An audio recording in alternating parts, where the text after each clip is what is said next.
ډېر کسټمر خو دا نوجوانان ول که نه چې بس چا به شیف کو چا به پکې کرښې اچولې اوس دغه د حکومت سره چې راغلی طالبان ورته دې کې بس دا نوی جوانان یېرېږي او بعضې خط نه چې بس شیف نه کوي نه چې موږ ته نه وویل شوي خو بس داسې و چې یو دم بس هغه راپورونه ورکړل چې تاسو به داسې نه کوئ داسې به کوئ.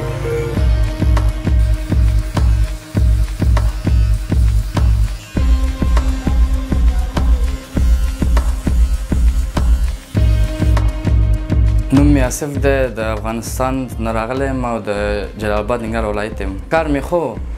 کله چې د حکومت راغی بس کاروبار مې پکې کم شو. مخکې به مې کار خو د حکومت سره کار مې بیخي کم شو. خلک به یارېده چا به ویښتان نه واړه کول چا به جامتونه به نه خریل که نه او ډېر خلک لاړل څوک ترکیې ته لاړل څوک پاکستان ته لاړل څوک ایران ته لاړل زموږ خلک بیخي وکم شول. مشکلات خو ډېر په مشکلات راغلم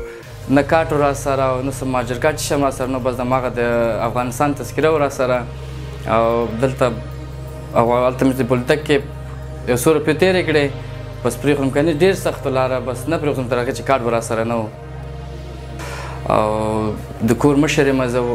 پلار مې بوډا دی د واړه واړه ورونه مې دي خویندې دي مې واړه واړه بس د کور ګټلو والا څوک نه و زه مجبور شم چې خپل وطن مې پرېښود دلته زه کار ته راغلم. هلته د دوکان مې خپل و د دې حکومت نه مخکې چې به ما 3-4 هزار افغانۍ به د ورځې کار کوو دې حکومت سره بس داسې شو چې روټۍ ته به ما پیسې نه شو ایستلی نو دلته یو نیک سره یم بس د ورځې ما ته د 600-800 روپۍ راکوي بس دغومره کومه چې د کور ته په یو څه ولېږم که نه ته یوازې ځان ته راغلی یم فامیل مې ټول هلته دی بره او دومره کېږي بس ما خو دا لږ وخت چې راغلی یم